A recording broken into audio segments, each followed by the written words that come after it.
ಅವ್ರ ಜಮೀನೇನ ತಗೊಂಡಿದಾರ ಇಲ್ಲಿ? ನಮ್ಮ ಸರ್ಕಾರ ಇದ್ದಾಗ ನಾವು ಇದನ್ನ ಮಾಡಲ್ಲ ಅನ್ನೋ ತೀರ್ಮಾನವನ್ನ ಮಾಡಿದೀವಿ. ರೈತ ಉಳಿದ್ರೆ ದೇಶ ಉಳಿತೈತೆ ಅಂತ ಎಲ್ಲರೂ ಹೇಳ್ತಾರೆ. ಎಲ್ಲರ ಭಾಷಣ ಕೊಡಿ ಫಸ್ಟ್ ಹೇಳೋದೇ ಫಸ್ಟ್. ಅದಾದ್ಮೇಲೆ ಎಲ್ಲ ರೈತರನ್ನ ದರೋಡೆ ಮಾಡುವಂತ ಕೆಲಸವನ್ನ ಮಾಡ್ತಾರೆ. ಅದಕ್ಕೋಸ್ಕರ ನಾವು ಬಂದಿರೋದು ಇವತ್ತು. ಮೊನ್ನೆ ಮೆರವಣಿಗೆ ಹೋದಾಗೂ ಕೂಡ ನಾವು ಬಂದಿದ್ದೆ ಅಲ್ಲಿ. ಇವತ್ತು ಮತ್ತೆ 2ನೇ ಬಾರಿ ನಾನು ಬಂದಿದ್ದೀನಿ. ನಿಮ್ಮ ಹೋರಾಟಕ್ಕೆ ನಮ್ಮ ಬೆಂಬಲವನ್ನ ಸೂಚನೆ. ನಾನೊಂದು ಮಾತು ಹೇಳ್ತೀನಿ. ಈ ಮನೆ ಆಳ ಸರ್ಕಾರ ಇನ್ನಿರೋದು 2ನೇ ವರ್ಷ. 2ನೇ ವರ್ಷ ಅದೇನೋ ಕಾರ್ಡ್ ಕೊಟ್ಟು ಆ ಕಾರ್ಡ್ ನಂಬಿಸ್ಬಿಟ್ಟು ಅದ್ಯಾವ್ದು ಏನೋ ಕೂಪನ್ ಕೊಟ್ಟು ನಮ್ಮನ್ನ ಕೂಪಕ್ಕೆ ತಳ್ಳಿಬಿಟ್ರು. ಎಲ್ಲರೂ ಕೂಪನ್ ಕೊಟ್ಟು ಕೂಪಕ್ಕೆ ತಳ್ಳಿ. ನೋಡಿ, ಈಗಾಗಲೇ KHP ಅವರು ಹೌಸಿಂಗ್ ಬೋರ್ಡ್ ಅವರು ಇಲ್ಲಿ ಆಲ್ರೆಡಿ 500 ಎಕರೆ ಅಕ್ವೈರ್ ಮಾಡಿ ಲೇಔಟ್ ಮಾಡಿ ಸೈಟ್ಗಳು ಹಂಚ್ಬಿಟ್ಟಿದ್ದಾರೆ. ಯಾರಾದ್ರೂ ಮನೆ ಕಟ್ಟಿದಾರಲ್ಲಿ ಅದೇ ಕಟ್ಟಿಲ್ಲ ಅಂದ್ಮೇಲೆ ಇದನ್ನ ಯಾರು ಮಾಡ್ತೀರಾ? ಒಂದೊಂದು ಸೈಟ್ ತಗೊಂಡು ಯಾವ್ದಾರ ಸಮಾಧಿಗಳು ಕಟ್ಟಕ್ಕಾಗತ್ತ ಇಲ್ಲಿ? ಇಲ್ಲ, ಕಾಂಗ್ರೆಸ್ ಅವ್ರ ಸಮಾಧಿ ಕಟ್ಟಬೇಕಷ್ಟೇ. ನಾವೆಲ್ಲ ಕಾಂಗ್ರೆಸ್ ಸಮಾಧಿ ಕಟ್ಟಬೇಕು. ಇಲ್ಲಿ ನೀವೆಲ್ಲ ಗ್ರೇಟರ್ ಬೆಂಗಳೂರು ಅಂದಾಗ ಏನೋ ಗ್ರೇಟ್ ಆಗೋತೀರಿ ಅಂತ ತಿಳ್ಕೊಂಡಿದ್ರಿ. ಹಳ್ಳ ತೋಡಿದ್ರು, ಗ್ರೇಟರ್ ಬೆಂಗಳೂರು ಅಂತ ಹೇಳಿ ಹಳ್ಳ ತೋಡಿದ್ರು. ನೀವು ರಾಮನಗರ ಹೋಗ್ಬಿಡ್ತದೆ, ರಾಮ ಹೊರಟೋಗ್ಬಿಡ್ತಾನೆ ಇನ್ಮೇಲೆ, ಇನ್ನ ಗ್ರೇಟರ್ ಬೆಂಗಳೂರು ಬಂದ್ಬಿಡುತ್ತೆ ಅಂದ್ರು. ಯಾಕೆ ಬಂತು ಅರ್ಥ ಆಯ್ತಾ? ಈಗ ದುಡ್ಡು ಮಾಡೋಕ್ಕೋಸ್ಕರ ಈಗ ಹೆಸರು ಚೇಂಜ್ ಮಾಡ್ಬಿಟ್ರೆ ಏನಾರ.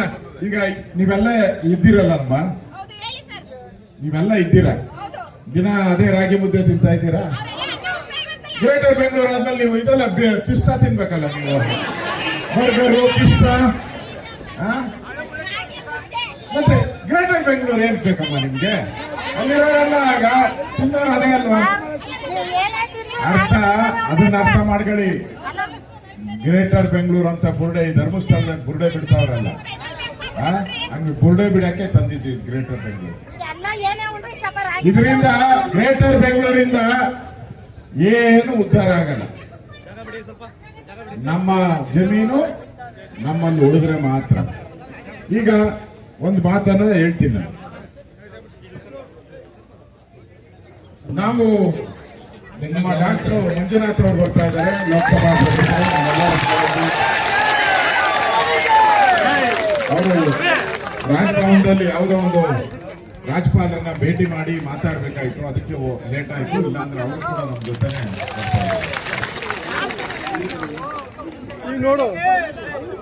ಈ ಗ್ರೇಟರ್ ಬೆಂಗಳೂರು ಏನಿದೆ, ಈ ಗ್ರೇಟರ್ ಬೆಂಗಳೂರು ಹೆಸರಲ್ಲಿ ರಾಮನಗರ ತೆಗೆದಾಕಿ ಗ್ರೇಟರ್ ಬೆಂಗಳೂರು ಮಾಡಿ ಇಲ್ಲಿರೋ ಜಮೀನುಗಳೆಲ್ಲ ಲೂಟಿ ಮಾಡಕ್ಕೆ ಮಾಡಿದ್ದಾರೆ. ಇವತ್ತು ಸೈಟ್ಗಳು ಬೆಂಗಳೂರು ನಾನು ಹೇಳ್ತಾ ಇರೋದು. ನೀವು ಬಿಡದಿಯಲ್ಲಿ ಹೌಸಿಂಗ್ ಬೋರ್ಡ್ ಮಾಡಿದ್ದಾರೆ, ಅದರಲ್ಲ ನಾನು ಹೇಳೋದು. ಬೆಂಗಳೂರಲ್ಲಿ ಸುಮಾರು 8 ಲಕ್ಷ ಫ್ಲಾಟ್ ಖಾಲಿ ಇದೆ. 8 ಲಕ್ಷ ಫ್ಲಾಟ್ಗಳು ಖಾಲಿ ಇದೆ. ಕಟ್ಟಿದ್ದಾರೆ, ತಗೊಳ್ಳೋನಿಲ್ಲ ಗತಿ ಯಾರು. ಆ ಹೌಸಿಂಗ್ ಬೋರ್ಡ್ ಸೊಸೈಟಿಗಳು ಬೆಂಗಳೂರು ಸುತ್ತು ಮಾಡಿದ್ದಾರೆ. ಆ ಸೈಟ್ಗಳು 80% ಇನ್ನೂ ಖಾಲಿ ಇದೆ. ಅದಕ್ಕೆ ನೀರು ಕೊಡಕ್ಕಾಗಿಲ್ಲ, ಕರೆಂಟ್ ಕೊಡಕ್ಕಾಗಿಲ್ಲ. KRS ಅಲ್ಲಿ ಏನೋ ಈ ಕಾಂಗ್ರೆಸ್ ಅವ್ರ ಅಪ್ಪಂದ ಅದು ಎಷ್ಟು ನೀರು ಕೊಡಬೇಕು ಅಷ್ಟೇ ಇರೋದು ನಮ್ಗೆ. ಯಾಕಂದ್ರೆ ತಮಿಳುನಾಡು ಜೊತೆ ಅಗ್ರಿಮೆಂಟ್ ಆಗಿದೆ, 100 ವರ್ಷದಿಂದನೇ ಅಗ್ರಿಮೆಂಟ್ ಆಗಿದೆ. ನಮ್ಗೆ ಸಿಗುವ ನೀರೆಷ್ಟು? ನಮ್ಗೊಂದು 25 TMC ನೀರು ಸಿಗ್ತೈತೆ. ಅದಕ್ಕೆ ಎಷ್ಟು ಬೇಕೋ ಅಷ್ಟು. ಇವತ್ತು ಬೆಂಗಳೂರು ಏನಿದೆ ಕಾರ್ಪೊರೇಷನ್, ಆ ಕಾರ್ಪೊರೇಷನ್ ಒಳಗಡೆನೆ ನೀರು ಕೊಡಕ್ಕಾಗಿಲ್ಲ. ಇನ್ನ ಕಾರ್ಪೊರೇಷನ್ ಇರೋ ಮನೆಗಳಿಗೆ ಕಾವೇರಿ ವಾಟರ್ ಇಲ್ಲ. ಎಲ್ಲ ತೆಳಗಡೆ ಕಾವೇರಿ ವಾಟರ್ ಇಲ್ಲ ಇನ್ನ. ಹಳೆ ಹಳೆ ಏರಿಯಾ ಇತ್ತಲ್ಲ ಅದಕ್ಕೆ ಮಾತ್ರ ಬಸವನಗುಡಿ ಇರ್ಬೋದು, ಜೈನ ಇಂಥವಕ್ಕೆ ಮಾತ್ರ ಕಾರ್ಪೊರೇಷನ್ ವಾಟರ್ ಬರ್ತಾ ಇದೆ. ಹೊಸ ಹಳ್ಳಿಗಳು ಸೇರ್ಪಡೆ ಮಾಡಿದಾರಲ್ಲ, ಇನ್ನ ಕಾವೇರಿ ನೀರೇ ಇಲ್ಲ. ಇಲ್ಲಿಗೆ ಯಾವಾಗಪ್ಪ ಕೊಡ್ತೀರಾ ಡಿ ಕೆ ಶಿವಕುಮಾರ್ ಅವರೇ? ಇಲ್ಲಿ ಲೇಔಟ್ ಮಾಡಿದ್ಮೇಲೆ ಇಲ್ಲಿ ಯಾವಾಗ ಕಾವೇರಿ ನೀರು ಕೊಡ್ತೀರಾ? ಇನ್ನೊಂದು 50 ವರ್ಷ, ಇನ್ನೊಂದು 50 ವರ್ಷ 100 ವರ್ಷ ಆಗಬೇಕು ನೋಡಿ. ಕೆಲವರೆಲ್ಲ ಹೇಳ್ದ, ನಮ್ಮ ನಾಯಕರೆಲ್ಲ ಹೇಳಿದ್ರು, ಹಣ ಕೆಲವರೆಲ್ಲ ಕೊಡಕ ಮಾರ್ಗಣಕ್ಕೆ ಒಂದು 5% 10% ಜನ ರೆಡಿ ಇದ್ದಾರೆ ಅಂತ. ಊನಪ್ಪ ರೆಡಿ ಇರ್ತಾರೆ, ಯಾಕಂದ್ರೆ ನೋಟ್ ಅಲ್ಲ, ನೋಡಿದ ತಕ್ಷಣನೇ ತಲೆ ಹಂಗೇ ತಿರುಗ್ತೈತೆ, ತಲೆ ತಿರುಗ್ತೈತೆ ನೋಟ್ ನೋಡಿದ ತಕ್ಷಣ. ನೋಟ್ ಕರ್ಗೋದ್ಮೇಲೆ ಆಸ್ಪತ್ರೆಗೆ BP ಶುಗರ್ ಎಲ್ಲ ಬಂದು ಆಸ್ಪತ್ರೆಯಲ್ಲಿ ಇರ್ಬೇಕಾಗ್ತದೆ. ಆಮೇಲೆ ಅದನ್ನ ಅರ್ಥ ಮಾಡ್ಕೋಬೇಕು. ಇವತ್ತು ನಾನು ಒಂದು 1000 ಸರಿ ಹೇಳಿದ್ದೀನಿ. ನಮ್ಮ ಅಪ್ಪನ್ನ ನಾನು ಕೇಳ್ತಾ ಇದ್ದೆ, ನಮ್ಮ ತಾತನಿಗೆ 65 ಎಕರೆ ಬೆಂಗಳೂರು ಸಿಟಿ ಒಳಗಡೆ ಜಮೀನು, 65 ಎಕರೆ. ಲೆಕ್ಕ ಕಡೆ ಹೆಂಗಿದೆ, 65 ಸಿಟಿ ಒಳಗಡೆ. ನೀವು ಇಲ್ಲಲ್ಲ, ನಾನು ಹೇಳ್ತಾ ಇರೋದು ಬೆಂಗಳೂರು ಸಿಟಿ ಒಳಗಡೆ. HMT ಬಂದಾಗ ನಮ್ದು 65 ಎಕರೆ ಅಕ್ವೈರ್ ಆಯ್ತು. 1,000 ರೂಪಾಯಿ ಕೊಟ್ರು. ಎಷ್ಟೆಷ್ಟು? 1,000 ಎಕರೆಗೆ. ನೋಟ್ ಅವಾಗ ಈ ನೋಟ್ ಅಲ್ಲ, ಒಳ್ಳೆ 100 ರೂಪಾಯಿ ನೋಟು, ಒಳ್ಳೆ ಪೇಪರ್ ಇದೆ, ಇಷ್ಟ ಅಗಲ ಇರೋದು. 100 ರೂಪಾಯಿ ನೋಟು ನೋಡಿಲ್ಲ ಯಾರು, ಇಷ್ಟ ಅಗಲ ಇರೋದು ಕೊಟ್ರು. ನಮ್ಮವ್ರೆಲ್ಲ ಇಸ್ಕೊಂಡು ದಿನ ಕೈ ಮುಗಿಯೋದು ನೋಡೋದು, ಕೈ ಮುಗಿಯೋದು ನೋಡೋದು. 100 ರೂಪಾಯಿ